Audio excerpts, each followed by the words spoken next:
Hi there, my name is Steve from AJS, and this is a short video on how to adjust your fuel gauge so you can get it as close as you can so you know that your fuel reading is correct. They're pretty simple to do. You just take off your seat bowl, which is the 4 10mm, and then remove the old light. It's much easier to do it this way. You can get into it. Obviously this is your fuel cap. You need to fill your fuel up to the bar that you can see now. That's a full tank on one of these. Okay, make sure the ignition's turned off, and also make sure you're not smoking. If you're not capable of doing this, then don't do it. Take it straight back to your dealer. But if you feel you're capable, it's pretty simple, as long as there's no naked flames about. So when you turn your fuel on, your reading will either be full if it's full, or sometimes people are getting 3/4 tanks or even half tanks. And the way you fix this is you follow this wire, and normally it would go underneath the frame. And click onto here. But what I've done is I've pulled it out, and so I can show you where it actually goes into. So that's the colours you're looking for, and that will go, it'll poke through here and then connect to that one there. So it just pulls out. But just to make it nice and easy and quick, because I like to do quick videos, with a pair of pliers on that there, or a nice pair of gloves, because this can be quite sharp, and you're going to turn it that way by holding these two here. So you're pushing down and you're going to clip, and when that's out of the way, you'll see there's a locating lug which is just there. So when it goes back, it goes out. So when you bring it out, you're going to lean it towards the fuel cap there, and then follow your wires until you can see this little beauty coming out here. Again, I'm struggling because I'm doing it with one hand. Take that glass off for a minute. Okay, when it's lined up, it should pop.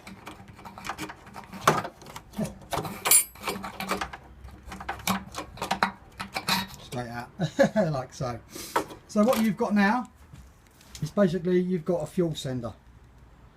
Okay, and how this works is obviously when the fuel goes in, this goes up and down, moves and adjusts there, which adjusts your fuel gauge up there. So I'm going to turn the ignition on now, and I'm going to plug this in. So just give me one second.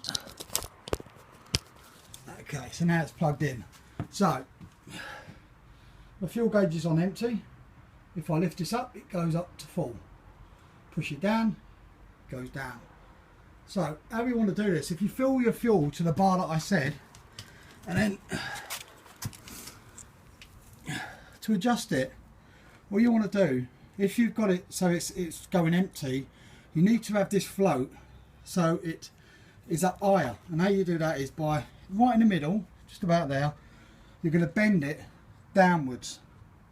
So nice and gently in the middle, and then bend down only a little tiny bit, because as you bend down it will lift the float up higher. And that's all you're doing that until you get it right. So when it's fully high, like so, it should say, like it is there, perfectly on full, not over full, because I know it's on full. So as it goes down to half full, if I can get that down, I know it's on half full, and then if it's empty all the way down, it's empty. And then that's it. And basically, to put it back, you're going to do the reverse. Okay, so you make sure your ignition's off,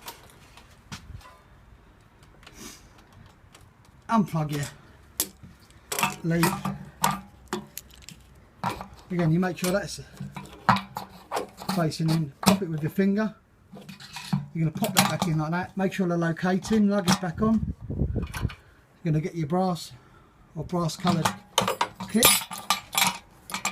So when that's on, like so, twist that around, you can see that it's all fitted on, and then give it a good twist, and then get a pair of pliers, and it should lock in. There's little locking nuts, little locking location on that. Push that back down through your frame, clip it back in to your wire. Job done. Have fun. Like I said, if you're not capable of doing this, go to your dealer. But I hope this helps. Thanks a lot. Cheers.